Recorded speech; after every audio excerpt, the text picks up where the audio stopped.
Sens de la visite, le podcast qui écoute vos histoires de l'art. Dans ce nouvel épisode, nous allons parler de danse, d'art numérique, d'apesanteur et d'exoplanètes. Nous avons rencontré un duo d'artistes au parcours atypique qui crée en binôme des œuvres d'art à mi-chemin entre l'art et la science. Conjoints dans la vie, leur collaboration porte un nom, Art in Space, un véritable laboratoire de création artistique et d'exploration scientifique. Elle, c'est Jeanne Morel, danseuse, performeuse, diplômée également en philosophie et en histoire de l'art. Et lui, c'est Paul Marlier, architecte, chercheur et artiste nouveaux médias. Jeanne danse en milieu extrême, en haut d'une montagne, à proximité d'un volcan ou dans des lieux à la gravité modifiée, pendant que Paul recueille les données biométriques de son corps et de ses émotions grâce à la technologie de captation cérébrale. À partir de ces informations théoriques, il va ensuite dessiner des œuvres d'art numérique. Artistes et explorateurs en même temps, leur but est de partager aussi bien avec le public qu'avec le monde scientifique les résultats de leurs expériences entre ciel et terre. C'est justement pour cette raison qu'un jour, le CNES, le Centre national d'études spatiales, a proposé à Jeanne une mission spéciale, celle d'aller danser en apesanteur, à bord d'un avion dont le vol parabolique recrée la sensation ressentie dans l'espace. Un vol en zéro gravité. Pour elle, ce fut une expérience unique, et pour les acteurs du domaine spatial, les données biométriques de son corps représentaient un véritable terrain d'étude. Le CNES est aujourd'hui d'ailleurs partenaire de leur travail. Nous avons retrouvé Jeanne et Paul au Musée de l'air et de l'espace, au Bourget près de Paris. Dans ce décor tout en démesure, au milieu de satellites et d'engins spatiaux exposés comme des œuvres, nous avons évoqué leurs parcours respectifs et ce qui les anime en tant qu'artistes-chercheurs. Dans la deuxième partie de l'épisode, et pour continuer à tisser des liens entre l'art et la science, nous irons au CNES pour écouter une conversation passionnante entre Jeanne Morel et Étienne Klein, ce physicien renommé et directeur du laboratoire de recherche sur les sciences de la matière, qui a eu, lui aussi, la chance de voler en apesanteur. L'occasion, pour eux, de nous partager cette première fois inoubliable et aussi leur vision d'un monde sans gravité.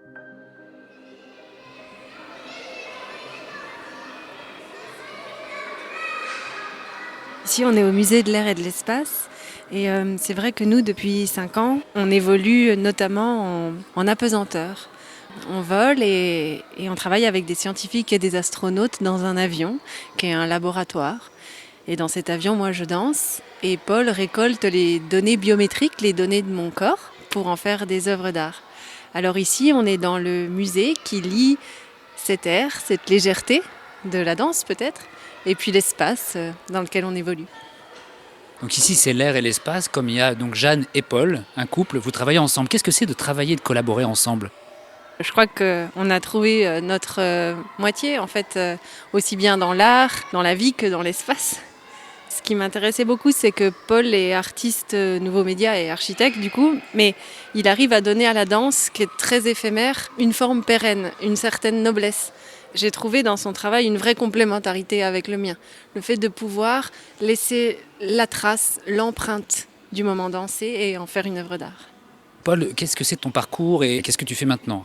J'ai fait de la taille de pierre, j'ai vite orienté vers l'architecture et le design et finalement je suis artiste numérique aujourd'hui. Moi j'ai aussi un parcours hybride, un peu atypique. En fait je suis danseuse depuis très longtemps, j'ai fait l'école du cirque plume, donc je faisais beaucoup de trapèze, de fil et de la danse au cirque. J'ai fait beaucoup de danse classique et j'ai fait le conservatoire, mais à côté, j'ai fait Hippocagne. Mais j'ai pas réussi à exprimer ma créativité dans ces études-là. Donc j'ai quitté et puis j'ai fait de la danse à Barcelone. J'ai aussi fait du théâtre avec le conservatoire de San Francisco et j'ai continué la philo. Et aujourd'hui, je mêle un peu tout ça. En fait, ce qui était pour certains un poids, on va dire, autant pour Paul que pour moi, on nous disait qu'on n'allait jamais réussir avec autant d'outils différents. C'est devenu un atout et on a créé Art in Space avec tous les savoirs qu'on avait accumulés, les expériences, et on a envie de dire aussi aux jeunes que c'est possible d'aimer plusieurs choses et d'en faire son métier. J'ai quand même pas mal galéré moi à l'école et dans le système classique. Ça veut dire quoi, galérer ? Galérer, c'est pas que je comprenais pas ce qu'on me racontait, c'est que je me sentais pas à l'aise avec la manière d'apprendre. Je me sentais pas à l'aise dans le système éducatif classique. C'est pour ça que j'en suis sorti, d'où la taille de pierre. Et j'étais jeune en fait, c'était surtout l'été pour gagner un peu mes sous pour mes vacances. Il y a beaucoup de choses qui se passent dans notre tête quand on taille la pierre et notre esprit il voyage. Et donc on peut réfléchir à sa vie en fait, et c'est peut-être à ce moment-là que j'ai réfléchi en même temps à ce que je voulais faire de ma vie. Et au final, ça s'est transformé en passion parce que je me suis intéressé à la construction, au chantier, à l'organisation, etc. de gros édifices. Et donc, je me suis intéressé à l'architecture assez logiquement. Du coup, j'ai fait des études d'architecture et design ensuite, après la taille de pierre. Ouais. Et je crois que Paul, comme il travaille l'art numérique, il travaille les nouvelles technologies, il a vraiment cette envie d'ouvrir l'art et que tout un chacun puisse créer par les nouvelles technologies, par ce biais-là. Ce sont des outils qui facilitent la création, qui enlèvent les barrières quelque part de la technique si on aide à ça, et qui laissent place qu'à l'imaginaire. Et du coup, est-ce que vous pourriez nous parler concrètement de ce que vous faites et comment toi, par exemple, Paul, tu travailles à partir du corps de Jeanne? Jeanne et moi, on travaille en milieu sous-marin, on peut travailler aussi dans des zones désertiques et sur les volcans, aussi dans l'Airbus R0G, sans gravité. Et en fait, notre process de création, c'est donc de mettre en lien la fragilité de ce petit corps cobaye, entre guillemets, de Jeanne, dans des environnements complexes, extrêmes, et de capturer la biométrie, donc les signaux vitaux de Jeanne, et de scanner l'environnement. C'est-à-dire qu'au départ, j'ai des capteurs sur mon corps et mon cerveau et un oxymètre, etc. Grâce à ces données, Paul peut reconstituer le tracé du mouvement, le tracé de l'instant. Et donc, il crée à la fois des tableaux avec la représentation du corps et le tracé, comme si la danse, en fait, était visible. Qu'est-ce qui reste de la danse ? Moi, c'est ce qui m'intéresse parce que c'est qu'est-ce qu'on ressent à ce moment-là. Et du coup, Paul fait un dessin de cette danse. Donc, sur un tableau, ça peut se représenter par le corps reconstitué en 3D et son enveloppe dansée, visible, comme un vêtement presque, comme un costume qui est en fait l'empreinte de la danse. Alors, qu'est-ce que c'est l'avion 0G ? C'est un Airbus A310 assez classique en réalité, dédié à la recherche scientifique. Et par une manœuvre de pilotage particulière, les pilotes arrivent à recréer les conditions d'apesanteur, les mêmes qu'on retrouve dans l'espace. Et ça, seulement 23 secondes par session, donc on fait plusieurs sessions de 23 secondes. Toi, par exemple, Jeanne, dans cet avion 0G, qu'est-ce que tu as ressenti la première fois ? Moi, la première fois que j'ai volé, ça a changé ma vie. J'ai laissé tomber la gravité du monde, le poids peut-être que j'avais sur les épaules. Jamais j'aurais pensé me retrouver dans cet environnement. J'aime pas tellement l'avion. Je me suis préparée, j'ai fait de la méditation, j'ai fait de l'apnée, j'ai beaucoup pensé et j'ai préparé mon corps et mon esprit. Et ça a changé ma vie parce que c'était presque une expérience transcendantale. Pour une danseuse, ça a été extrêmement fort parce que tout d'un coup, sans gravité, comment évoluer ? Il fallait tout réapprendre et j'ai aimé cet espace un peu ex nihilo et le fait d'être libre, de plus avoir de poids et de pouvoir le partager avec d'autres. Et vraiment, la première envie que j'ai eue, c'est de la partager avec ceux que j'aimais. Parce que Paul était resté sur Terre, il prenait mes données biométriques, donc en volant, je me suis dit, il faut que je partage ça. Et c'est ce qu'on tente de faire.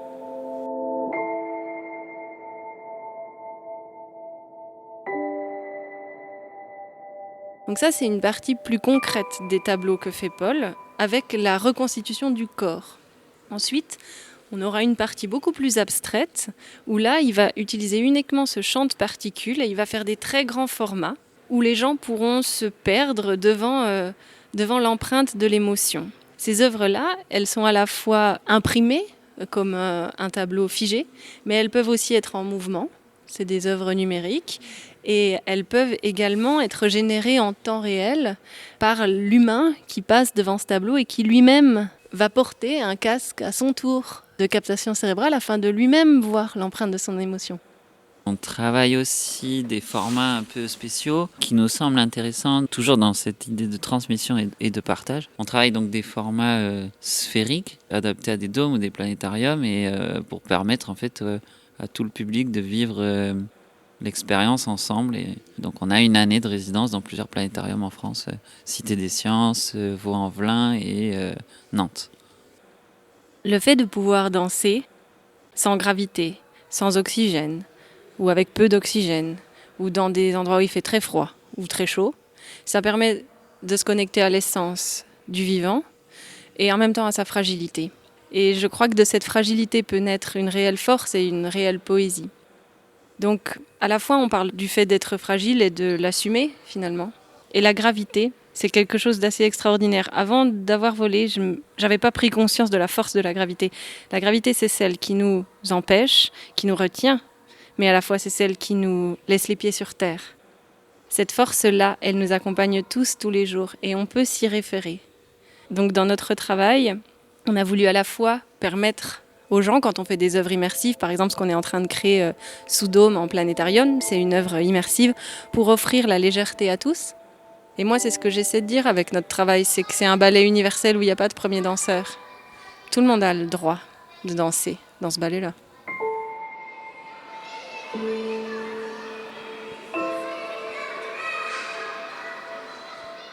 Le musée de l'air et de l'espace va intégrer prochainement dans ses collections une création de Jeanne Morel et Paul Marlier. Pour la deuxième étape de ce podcast, direction maintenant le CNES, le Centre national d'études spatiales, situé en plein cœur de Paris, dans le quartier des Halles. C'est ici que nous avons retrouvé dans la salle de l'espace Jeanne Morel et Étienne Klein pour évoquer leur première expérience du vol en apesanteur. Avant d'écouter leur échange, voici en quelques phrases le déroulé d'un vol en zéro gravité. Vous êtes maintenant dans un Airbus A310, dans lequel on a retiré les sièges. L'avion monte à une altitude de 6500 mètres.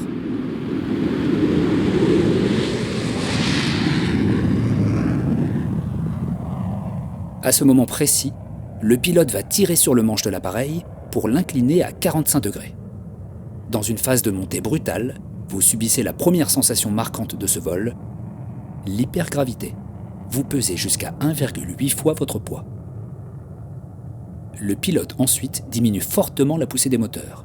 L'avion continue sur sa lancée pendant quelques instants, puis va entamer une chute libre d'une vingtaine de secondes.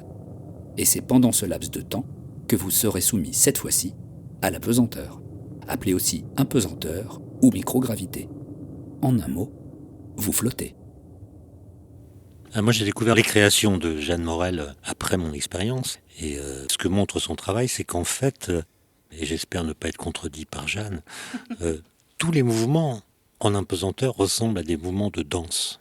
C'est-à-dire qu'il y a une sorte d'esthétique, de tranquillité, de grâce, qui est liée à l'absence de pesanteur.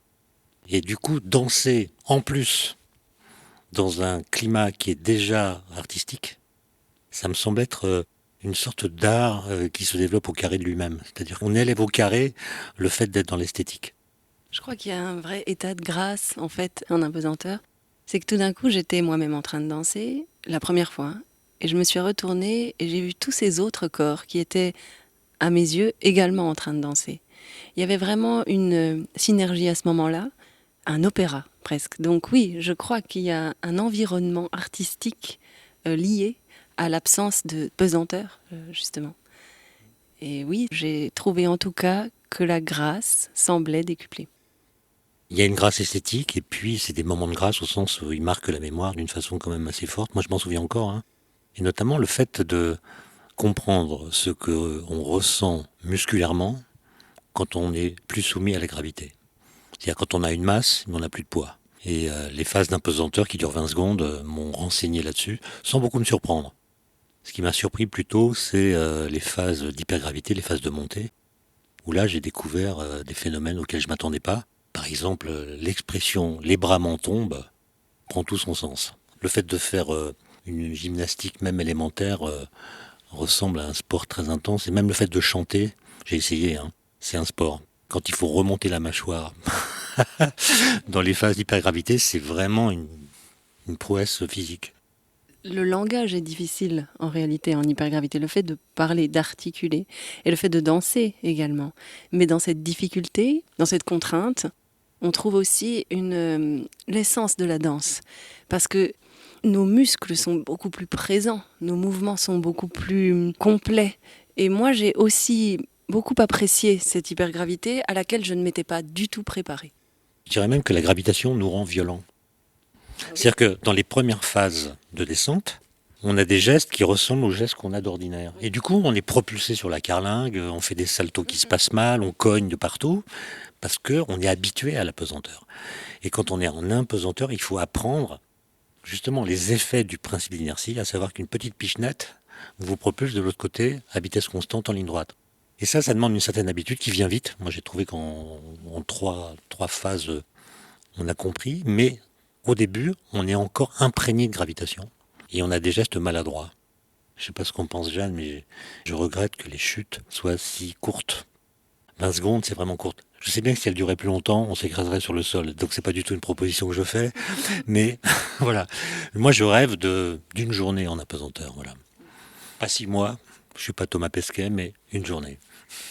Je trouve aussi que c'est court, mais que dans la multiplication de ces 20 secondes, on trouve, en tout cas, moi, dans ma recherche du mouvement, une possibilité de travail. Mais j'aime beaucoup cette image que la gravitation nous rend violents. On apprend la douceur. Il y a une réelle douceur, une tendresse en microgravité. Quelque chose qu'on n'a pas forcément très souvent dans notre monde. Et c'est vrai que la douceur existe. Sur quelle planète rêveriez-vous d'aller si vous en aviez la possibilité ? Je vais vous faire un aveu. En 1996, j'étais candidat pour être astronaute. J'ai rempli le dossier, j'ai écrit une lettre de motivation que personnellement j'ai trouvé magnifique. Mais j'ai pas été pris. C'est Claudie Aignori qui a été choisi. Et donc je rêvais de faire un vol sérieux. Et puis un jour, j'ai fait le rêve. J'ai rêvé vraiment que j'étais dans une navette spatiale ou quelque chose de cet ordre. Et ça m'a comblé au sens où ça a complètement fait disparaître la frustration que j'avais ressentie de ne pas être choisi. Et ce vol 0G que j'ai pu faire, ça a été une sorte de surprise. Je ne m'y attendais pas. Puis j'ai vu une proposition d'un projet de recherche annoncé par le CNES. J'étais candidat, j'ai été pris. Et donc c'était une sorte de cerise sur le gâteau. Mais je pense qu'aujourd'hui, on est beaucoup plus mobilisé par les questions relatives à l'environnement, c'est-à-dire la Terre et sa proche banlieue, disons l'atmosphère même, et on oublie un peu le ciel. Et je trouve que par les temps qui courent, il est important de montrer ce qui est loin de nous et que nous pouvons connaître. Je ne sais pas si vous avez vu la photo prise le 7 mars 2022 par la sonde Solar Explorer. On voit le Soleil avec ses éruptions. Et puis, au loin, dans le ciel noir, on voit un point blanc minuscule qui est la Terre. Et ça, c'est quand même une émotion qui nous invite à nous décentrer et à relativiser, même si j'aime pas le mot, beaucoup des choses qui se passent sur Terre. Et donc, changer le regard, changer de point de vue, se décentrer, ça a toujours été un bon moyen de réfléchir, puisque, en général, ça fait voir des paradoxes qui nous obligent à changer nos réflexes de pensée, nos réflexions. Et le paradoxe, c'est quand même assez souvent le combustible de l'intellect. Il y a une différence entre quête et conquête spatiale, bien sûr. Et le ciel, c'est justement cet endroit universel par excellence qu'on regarde tous depuis la nuit des temps, peu importe où nous nous trouvons dans l'espace ou dans le temps. Et justement, le fait de prendre du recul sur notre proche banlieue terrestre et le fait d'observer, d'aller dans des planétariums, de regarder les étoiles, de regarder plus haut que nous, plus loin que nous, induit forcément une autre conscience de notre être. Et je pense souvent à ce qu'a dit Jean-François Clairvoy, la définition donc qu'il a faite de cet overview effect. Jean-François Clairvoy est le parrain des travaux de Jeanne Morel et Paul Marlier. Il est spationaute à l'Agence spatiale européenne et il a participé à 3 missions spatiales avec la NASA entre 1994 et 1999. Et depuis l'espace, il a vu la Terre. Une vision irréelle et bouleversante pour tous les astronautes en mission et que l'on nomme en anglais l'Overview Effect. Il décrit en 4 temps. Il dit que c'est d'abord un choc visuel, que ce qu'il voit est nouveau, extraordinaire. Il n'a pas les moyens de voir un panel si large d'images au sommet d'une montagne, par exemple. Ensuite, il a un choc émotionnel. Ce qu'il voit est beau. Ce qu'il voit le touche. Un sentiment d'amour éventuel vis-à-vis de sa Terre. Ensuite, un choc intellectuel. ce qui voit le fait réfléchir à sa place dans son propre vaisseau et le fait prendre conscience que la Terre est elle-même un vaisseau dont il faut s'occuper, bien sûr, et ça induit la conscience écologique. Et le 4e temps est spirituel. Et ça, je me garderai bien d'en parler parce que je crois que c'est du domaine de l'intime. Mais les astronautes qui sont partis dans l'espace ont eu également ce choc spirituel. Et je ne sais pas si vous l'avez ressenti comme ça, Étienne, mais moi, dans ce vol, j'ai trouvé une certaine spiritualité, une transe, quelque chose de presque holistique dans cet envol. Alors moi, j'ai remarqué qu'à la fin du vol, tout le monde avait un visage radieux. Il y avait une expérience là qui avait non pas contenté tout le monde, mais chacun avait rayonné intérieurement d'une façon qui était en apparence universelle. Ça pose d'ailleurs la question de savoir quelle serait l'intensité du champ gravitationnel qui nous conviendrait le mieux. Là, on est dans le champ de gravité de la Terre, on n'a pas le choix. Mais est-ce qu'il n'y a pas une valeur du champ gravitationnel plus faible que la nôtre, que celle qu'on connaît, qui ferait que les relations sociales, par exemple, humaines, seraient plus harmonieuses? Moi, j'imagine une réunion tendue en impesanteur. Je pense que ça défrait beaucoup de tensions si on pouvait faire des réunions en impesanteur. Maintenant, vous me posiez la question de savoir sur quelle planète je voudrais vivre. Eh bien, je pense que à l'heure où nous découvrons de très nombreuses exoplanètes, nous découvrons, me semble-t-il, que nous sommes des êtres géocentrés. C'est-à-dire que nous sommes des terriens avant d'être des humains. Et je ne crois pas qu'il serait possible pour nous d'être humains sur une autre planète que la Terre. La Terre est notre archifoyer, celle qui nous a construits intellectuellement, psychiquement, physiquement aussi. Et si on était ailleurs, on pourrait sans doute peut-être survivre, mais nous cesserions d'être humains au sens que nous donnons à ce terme. Et du coup, la Terre, c'est peut-être un vaisseau, comme vous dites, Jeanne, absolument unique. Autrement dit, le fait qu'il y ait beaucoup d'exoplanètes n'est pas un argument qui permette de dire que la possibilité qu'une vie extraterrestre se soit développée devient plus fort. Il peut y avoir de la contingence dans l'histoire de la Terre qui a rendu la vie possible sur elle sans que cela la rende possible ailleurs. Et en effet, la Terre et sa sublime fragilité fait partie intégrante de nous, et c'est chez nous. C'est ce vaisseau-là, c'est celui où, en tout cas moi, j'ai envie de vivre, pas sur une autre planète. Et pourtant, j'ai pu expérimenter la gravité lunaire et la gravité martienne dans des vols 0G. Et en effet, je crois qu'une réunion, peut-être pas en apesanteur, mais en gravité lunaire, serait parfois bénéfique à l'humanité.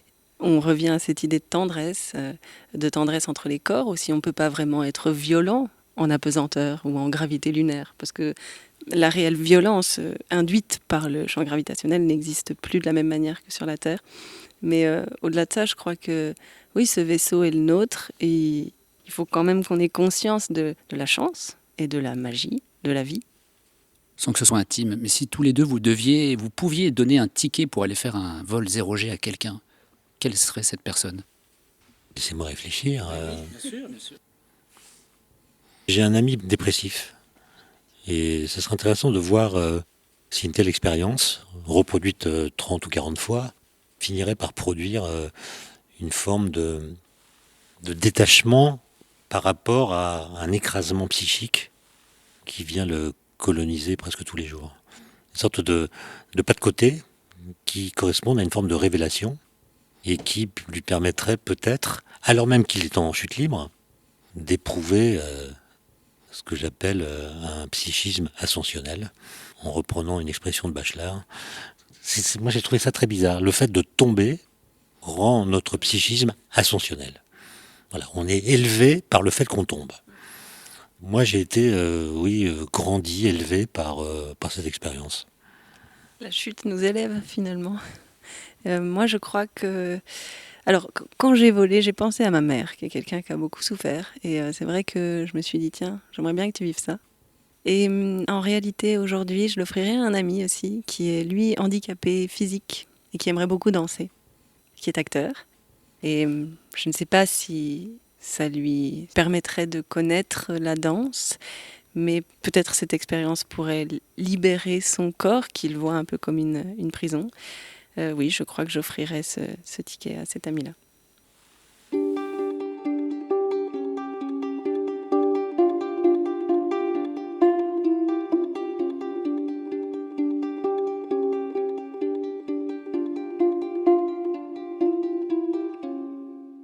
Pour continuer le voyage avec Jeanne et Paul et suivre leurs actualités, rendez-vous sur leur site internet artinspace.fr et suivez le compte Instagram de Jeanne Morel, @JeanneInFlight. Découvrez aussi le musée de l'air et de l'espace, au Bourget, près de Paris. Ce musée conserve des objets d'art, documents, matériels aéronautiques et spatiaux de toute nationalité sur plus de 125 000 mètres carrés. Enfin, retrouvez Étienne Klein dans son émission Science en question sur France Culture, chaque samedi de 16h à 17h. Pour ne pas rater le prochain épisode, abonnez-vous à votre plateforme d'écoute préférée et suivez-nous sur les réseaux sociaux Instagram, Facebook et Twitter. À très vite pour de nouvelles histoires de l'art.